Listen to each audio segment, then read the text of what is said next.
Guys আমার যখন শয়তানের লড়াচড়া দেয়, আমার যখন বোরিং লাগে, তখন আমার একটা মুরগির বাচ্চা আছে, মুরগির বাচ্চাটা সেরকম এরকম সাজুগুজু করিয়ে দিই। আমার তো ঘরে কেউ নেই, কাকে আমি সাজাবো? তখন আমার মুরগির বাচ্চাকে সাজুগুজু করিয়ে দিই। ভালো করি না বলেন? তখন আমার মনটা ভালো থাকে, আমি ওকে নিয়ে ব্যস্ত থাকি।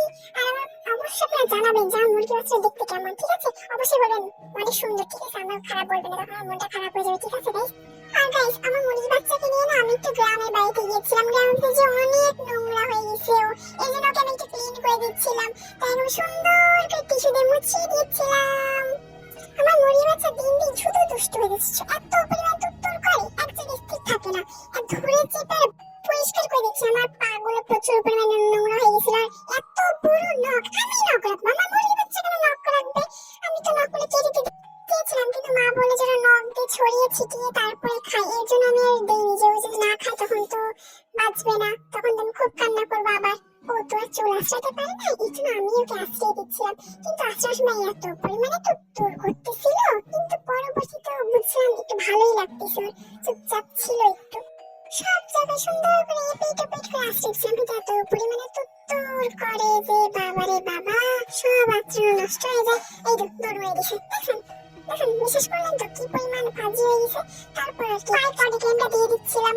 বডি ক্রিম দেওয়ার সময় দেখেন কি পরিমাণে দুষ্টুমি করতেছে, মানে আমার উপর লাথি দিচ্ছে, দেখতেছেন কিভাবে টেনে টেনে দিচ্ছিলাম।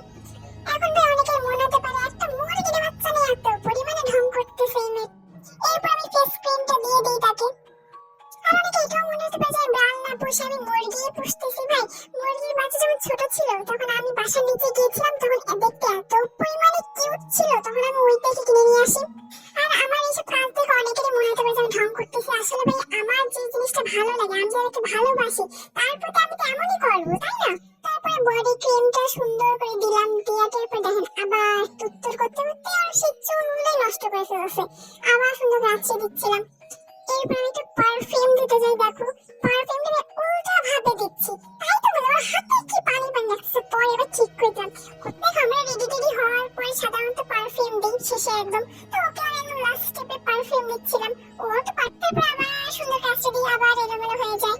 এখন পাপাকে ডেকে নিয়ে আসি, বলে যে একটু ধরো, একা হচ্ছে না, যে পরিমাণ তুত্তুর করে। তারপর পাইন্ট নেল পেস্ট দিচ্ছিলাম। আমি নেল পালিশ পছন্দ করি, এখন ওর পায়ে সুন্দর নখ আছে, আমি নেল পালিশ দিচ্ছি। আর জানো ও ভাবছে কি এটা না কোনো খাবার জিনিস, খাবার জিনিস হলে ওনার সাথে মুখে দিতে যাচ্ছিল। তারপর মুখটা ধরে রাখি, কি সুন্দর আমি দিয়ে দিলাম, দেখেছো? এখন এক পায়টা কোনোভাবে দিলাম, এখন পরের পা কিভাবে দেবো?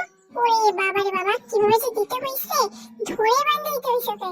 এখন দেখো ঠোঁটেও লেগে গেছে, এই দেখো দেখো ঠোঁটে লেগে গেছে। তারপরে দেখো পায়ে কি সুন্দর দিয়ে দিচ্ছি সুন্দর। তারপরে গোসল করে আসার পর আমার মাথায় ভূত চাপে যে ও তো ঠোঁটে লেগে গেছে, এখন তো ঠোঁটেও দেওয়া উচিত।